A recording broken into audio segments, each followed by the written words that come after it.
It might happen. Yeah, we'll see. Remember all the voting for Trump because I don't want to die in the Middle East, guys? The pizza index last night was off the charts. Yup. Normally when people post the pizza index meme, it's old, like they're reposting old photos. I saw recent ones. The pizza was indeed... What's the pizza index? Word is that the takeout around the Pentagon gets real busy whenever something's happening because people are pulling a late night. Well, it's not really a word is. It's like a known, like it's true. That has happened historically.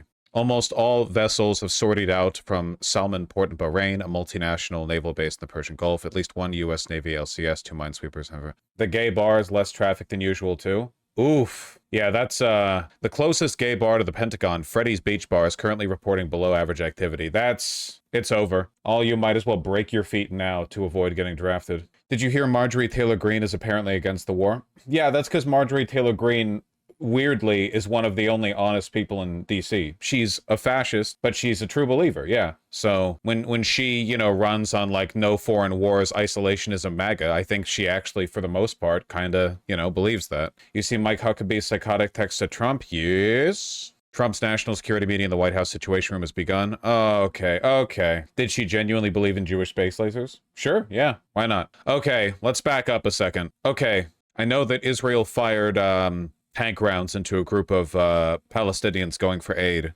going for food earlier. Okay, Trump is offering mixed messages. I know that Trump said people in Tehran need to evacuate immediately. Tehran is a city with like 10 million people, so good luck with that. Several explosions to key Israeli military sites. You can tell these missiles were fired by Iran because they're hitting military sites and not densely populated residential areas. How Trump shifted on Iran under pressure from Israel. This is, and I mean this sincerely, like, we can never let the MAGA Nazis forget this. Trump was not complying with Israel. Trump had his hands up in the air. He was getting the jet. He was traveling around Saudi Arabia, and just they had a phone call with him, and Trump buckled on everything. He went from dealing in presumably good faith with Iran to try to secure a deal to just saying, nope, all of it was fake. Actually, we're there with Israel, war with Iran, let's go. Dying for Israel, let's go. Jesus Christ. Nothing compared to LA traffic. These are some polite drivers in Iran. Are Iranians polite drivers? They could be like tailgating way harder. A lot of these drivers are leaving like 5 feet in of space between them and the car in front of them. What gives the USA the authority to tell another sovereign nation what it can or cannot do with its own mineral resources? Do Yanks really think they're the world police? You must be confused. This is VGG. You were looking for Grok to agree with your rhetorical, obviously correct question. Friedrich Merz, the Chancellor of Germany, said Israel's attacks in Iran were benefiting democratic countries around the world. This is the dirty work that Israel does for all of us. Jeez. That's getting out with it. President Trump declared on Tuesday that we now have complete and total control of the skies over Iran and called for Iran's unconditional surrender amid mounting evidence the U.S. was considering joining Israel's bombing campaign against the country. Man, I really wish we could get a recording of the conversation that they had with Trump, you know? That Camp David convo they had, God almighty, I wish we could hear it. I want to know. Stop saying this was always his plan. How could I stop saying that when I haven't started saying that? I just said like 2 minutes ago that Trump completely caved all of this. Trump made his statements on his social media site, preparing to meet with his national security team. Oh my God, we're waiting for the press conference after the national security briefing. You've been saying that for more than a week. I've been in stream, you know this. At no point, and I could be wrong on this, but chat, you'll have to verify this because I say a lot of stuff and I don't remember every word I say. When on earth have I ever said that Trump has like planned a pivot to Israel this whole time? I don't think Trump plans anything. I think he's just really, really, really susceptible to the influence of others, either through flattery or just people saying like, you're going to do this now, you know? Does this mean Gaza will finally stop getting genocided? No, I'm saying he has planned a pivot to Israel. I don't actually believe that, no. I genuinely think that Trump doesn't like Israel and that he just had a sit down. I don't think that it's to Israel's benefit for Trump to have postured against them for like 5 months, you know? I really think that Trump just like goes with his gut unless he's directly told not to. I think he was sat down.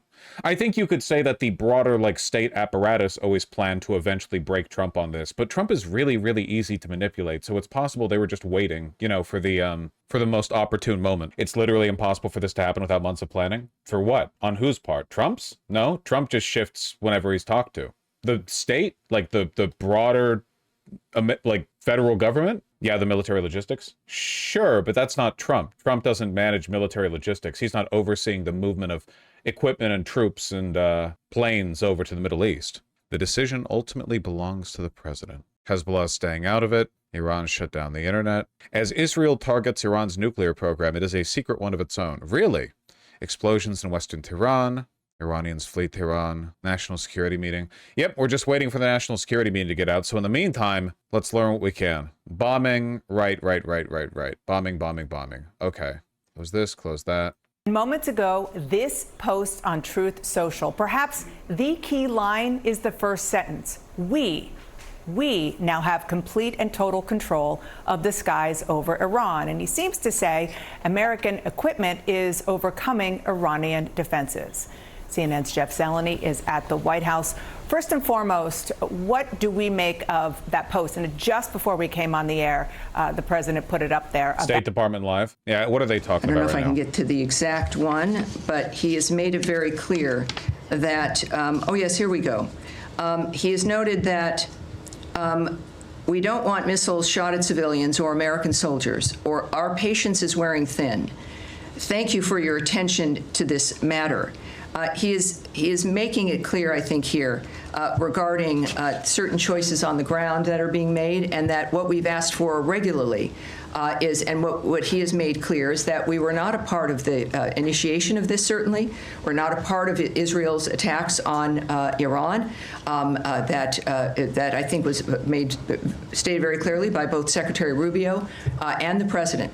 And that's important for people to know. And in this case, of course, the President has made it clear that if Americans are hurt, or in this case, a missile shot at civilians or American soldiers, that there would be a repercussion. I think that would not be surprising. All right, we'll go back. More on Iran. We'll close with you, sir. Thank you so much. Could you tell us about the role of partner countries in mediation efforts with Iran, like Mohammed bin Salman of Saudi Arabia, Qatar, and UAE? President Trump recently concluded successful trip to the Middle East. So what can you tell us about the role of these partner countries? It's clearly he went with a goal in mind. He makes deals. He's the best deal maker in the world. Jesus Christ. Sorry, there's so many lines to catch up on with this. And Israeli Prime Minister Benjamin Netanyahu tells ABC News targeting the country's supreme leader, Ayatollah Khamenei, would end the fight between the two countries, not escalate it. Netanyahu's comments come as Iran's exiled crown prince says it's time for the Iranian military and security forces to abandon the Islamic Republic. Oh, my God. Reza Pahlavi's grandfather was the last Shah of Iran before the 1979 Iranian Revolution. We're bringing him back. The exiled crown prince of Iran and advocate for secular democratic Iran, Reza Pahlavi, joins me now for more. Sir, thank you for coming on. You say now. If I was trying to do regime change in Iran, I would probably not try to manufacture consent for the return of the Shah. I feel like that might negatively that might set the tone of the discussion off negatively, you know? Now is the time for the Iranian people to come together and reclaim Iran by getting rid of the Ayatollah. Why do you think that? This is too on the nose, I agree. Could the Iranian people do this without an international effort?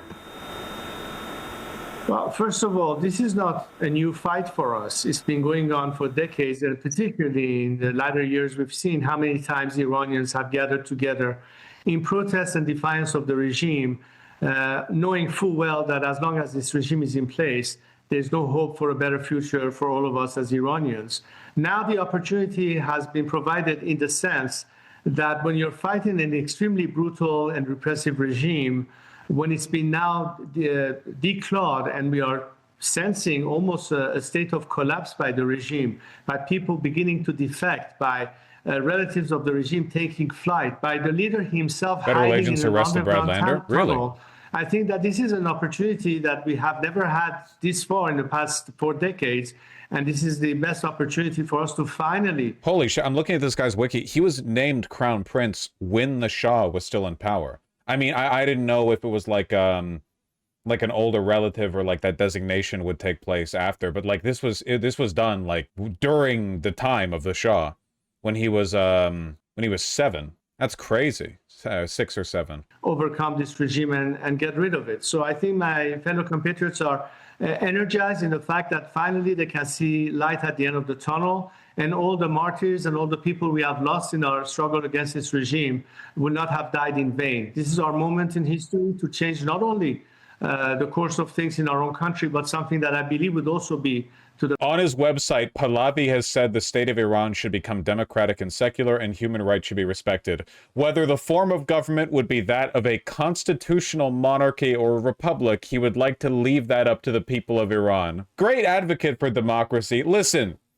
now, if you want a king, I'm just saying, like, I'm your guy. Now, I'm not saying it has to be. Yeah. I believe you. Thank you. The best interest of the free world. Now, you've built a relationship with Israeli leaders. You even visited the country in 2023. Have you spoken to any of the leaders you've met with since last week's strike started? Not recently, but this conversation has been going on for a long time, not just between me, but I think you're talking about Iranians reaching out to the world, including the Israeli citizens and vice versa. We've seen a lot of communication in social media supporting one another, because we all understand that this evil regime is really what separates us not only from the free world. The Pahlavi spent the last 40 years using their status to beg the West to reinstate them to power. No, this guy just wants to be king. There's absolutely no... You cannot be an advocate for secular democracy in Iran unless you condemn the Shah. He does not condemn his father. The idea, like, it's laughable, And the Shah was hated, like, more than the Ayatollah. You cannot overstate how hated the Shah was. The Shah cared about nothing other than his own parties. He was universally despised in Iran, whereas the Ayatollah at least gets the support of like Islamic hardliners, conservatives, and those types. Bishakud Mossadegh, the only Iranian Democrat, of course, it's just classic regime change shit, but he wants it back. God, imagine like LARPing as the savior of the Iranian people, and you've developed close ties with Israel. Jesus Christ. But by bringing a totally different future for our area, rather than having a warmongering regime that has been the root cause of instability and terrorism and antagonism. This is a nation that wants to be at peace with its neighbors, with cordial relationship with our neighbors in the region, whether it's the Israelis or the Arabs and others, but also with the free world. And Iranians are waiting for this opportunity to prove the world that unlike this regime, we are in spirit and in thought and in principles and values the very same thing that free nations in America or in Europe are enjoying, and Iranians deserve better than what they have. And that has always been my life ambition, to help Iranians achieve a secular democratic future, because they deserve much better than what they've got right now, and we will get there. So if the Ayatollah is overthrown, what happens? Who would take power there, and what do you think your role would be? Yeah, let us know. Well, I've stepped in the scene to lead this transition, to be able to see the process not only now until this regime finally collapses, but particularly what after next. So there's no void and there's no vacuum created. We are talking to people within Iran who are beginning to reach out to us to coordinate this effort. There's, of course, people that are mobilized outside, people that will be mobilized inside.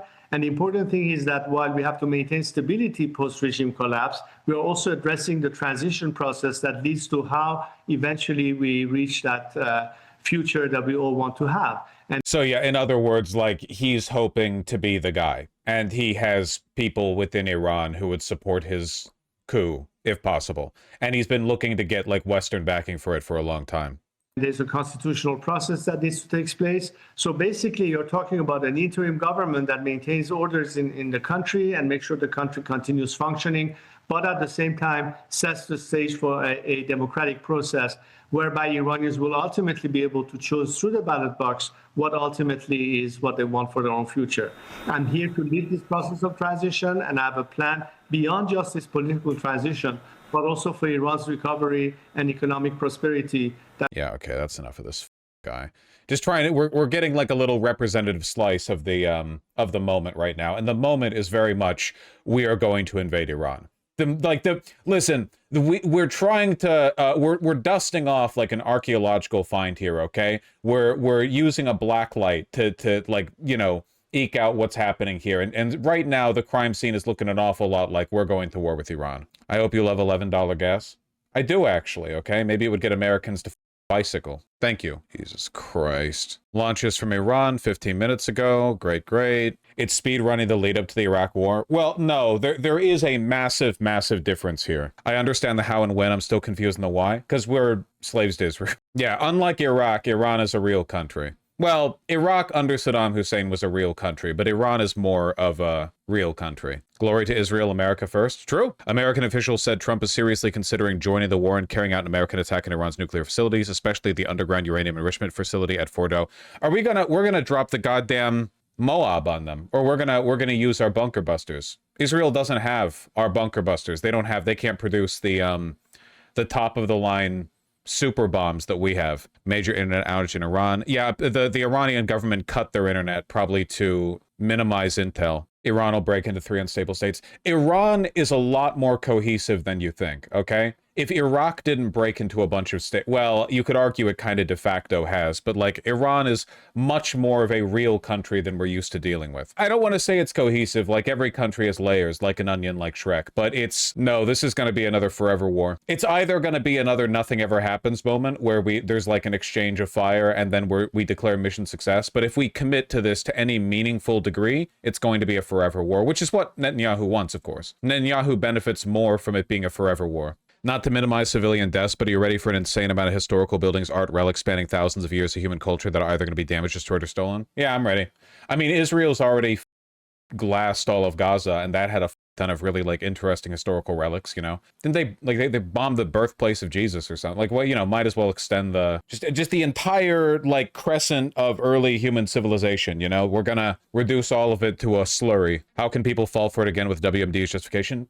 Dude, no one's falling for it. Nobody wants this war. Seriously. The consent the regime is not manufacturing consent either because they don't feel they have to or because they don't feel they can. Nobody likes Israel. Nobody in the world likes Israel. The only people who like Israel are Israelis, half of them maybe, and people who have been given enormous amounts of money and political pressure to say they like Israel because there are extensive multi-billion-dollar contracts between American defense firms and Israeli defense firms. And John Fetterman and other people who Mossad has dirt on. You know, like there is no one wants this war. Oh, and Indians because they also hate Muslims. Thank you. I know if I got one guy in my corner, it's Erdogan. Turkish President Recep Tayyip Erdogan. Netanyahu has proven once again that he poses the greatest threat to regional security. You got it, dude. Right on as always. Me and Erdogan, 100. So the U.S. is just going to drive up to the Persian Gulf and self-commit suicide? It wouldn't really be committing suicide. I mean, we do outmatch Iran substantially. It's just that we can't occupy Iran. It's not doable. It's huge. Rocky. How will Russia and China respond to U.S. involvement? My guess, Russia will send another 10,000 18-year-olds with missing teeth to die in in the Donbass, and China will say, this concerns us deeply, we call for an immediate ceasefire, and we denounce the extremism of American empire. And then she will like build another 500,000 apartments or something. That would be my guess. They wouldn't need to occupy Iran. Every ethnic minority in the country already has a large insurgent movement. They just support them. I disagree. I don't think that's true. Like, I don't think we'd see a situation like with the Kurds in Iraq, you know? There were groups in Iraq who I think believed to some extent, like that there was some kind of liberatory intention. But one thing that you guys, I'm not engaging in apologism here, but this is meaningful, okay? Believe it or not, back in 2003, okay, when we invaded Iraq, I know this sounds crazy because of the way this has been talked about past, but back then a lot of Americans, including a lot of American politicians and a lot of American soldiers, genuinely believed that we were there to liberate them from Saddam Hussein. I know that's crazy, and they were wrong, but they did believe that. And we know for a fact that based on the behavior of the soldiers that we had deployed at the time, the interactions that we had, there was an effort, I know this sounds crazy, there was an effort by some, not by the leadership, but by some, to extend at least a liberatory tone. Now, there was no plan, and we killed a lot of people. I'm not defending what we did. My contention is that nobody in Iran believes this is liberation. Who believes that? Nobody in Iran believes. There has been no effort extended. So these armed minority insurgent communities within Iran, they understand we're not here to help them. We're just here to help Israel kill. Like, there is no, like, carve out. There's no diplomatic consideration. There's no we help you, you know, regime change. We set things up. We try to make life better for you. It's just blood.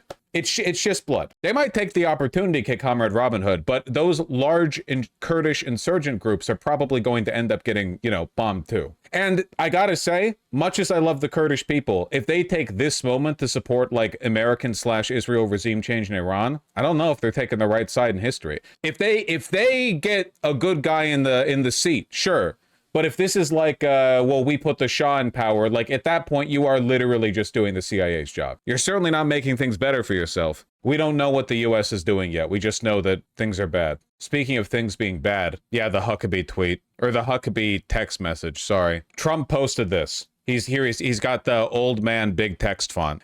From Mike Huckabee. Mr. President, God spared you in Butler, Pennsylvania to be the most consequential president in a century, maybe ever. The decisions on your shoulders I would not want to be made by anyone else. You have many voices speaking to you, sir, but there is only one voice that matters. His voice. I am your appointed servant in this land that I am available for you, but I do not try to get in your presence often because I trust your instincts. No president in my lifetime. By the way, if I see any anti-Reddit atheist sentiment in my community, you're getting blitzed. Your ass is out of here, okay? I am sick and tired of this shit. You're alienating people. Good! They should be embarrassed. No president in my lifetime has been in a position like yours, not since Truman in 1945. I don't reach out to persuade you, only to encourage you. I believe you will hear from heaven and that voice is far more important than mine or anyone else's. You sent me to Israel to be your eyes, ears, and voice and to make sure our flag flies above our embassy. My job is to be the last one to leave. I will not abandon this post. Our flag will not come down. You did not seek this moment. This moment sought you. It is my honor to serve you. Incredible stuff, really. From the most... Do you think Huckabee was mad that Trump posted this? Like, Huckabee's like, this thinly veiled manipulation, like, why did you have to reveal it? Just screenshot it. Why are you leaking DMs, sir? No, they love this shit? Yeah, I bet the MAGAites who voted for Trump because they were tired of the Bush era neocons love the idea of us being pushed into war in the Middle East because the president thinks God wants him to. Jesus Christ. Truman in 1945. Yeah, he's comparing this moment for Trump to Truman deciding to use the nukes on Japan. That is the comparison that is being drawn. Supreme Leader leads Tehran's large military operation, 2 branches of its own military, and a network of proxies that extend outside of its borders. In the past, these proxies have been Iran's first line of defense. The Iran-Iraq War in the 1980s I'm just absorbing the consent manufacturing. was devastating to Iran. It convinced them that they never wanted war to return to Iran. So dealing with the proxies kept war away from Iran's doorstep. Israel has already kind of laid the groundwork for this attack against Iran by either destroying or severely degrading Iran's proxies in Gaza and in Lebanon. So much so that they're basically no longer potent military forces. The difference now is that Iran is all alone. And when Iran is all alone, it really only has one option to hit Israel, and that's to use its missiles and drones. Iran has sophisticated missiles that Consent manufacturing. Enormous amounts of consent manufacturing. The rhetoric here implies that Iran is being the aggressor. can strike at various ranges and reach well into Israel. Israel's ambassador to the United Interesting. Would you mind sharing the range of Israeli missiles out of curiosity? States told CNN that Iran has considerable volume of ballistic missiles, somewhere in the neighborhood of 2,000. ballistic missiles are large and destructive, but its Really? arsenal also includes less powerful and less expensive cruise missiles and drones, which can fly low and be hard to detect. In previous strikes, Iran has used a mixture of these You missiles. guys see that hypersonic missile strike on Israel fired by Iran? That shit was crazy. That was the clearest video I've ever seen of a hypersonic strike. I have no idea how you defend against that. In order to penetrate Israel's defenses, it's not really a stockpile that would allow them to sustain a long, drawn-out conflict that was fought through the air. But Israel also can't fully defend itself on its own. I mean, it is true that in like an exchange of missile fire, Iran would not be able to sustain itself for long. I mean, the question really is what Israel and the United States want to do in our attacks on Iran. Aren't the Iron Dome receptors more expensive than the missiles? Yeah, but we can just produce way more shit than Iran, you know? Iran's been crippled by sanctions for a long time. They're not exactly like replete with wealth and global trade. France is also sending assets towards Israel. Everyone is. Why not? What do you think is at the end of all this for Israel? Dude, I don't know. It would genuinely, like, it would be like if the entire Western world declared that Rhodesia is a bastion of democracy and freedom, and there was a religious conspiracy that Rhodesia needs to be controlled by whites in order for the rapture to begin, and the entire Western world like committed all of its resources to defending Rhodesia against a clearly like untenable regional dynamic, you know? It's absolutely insane. Like, I don't think that, I can't think of a historical parallel. There are certainly settler colonial projects,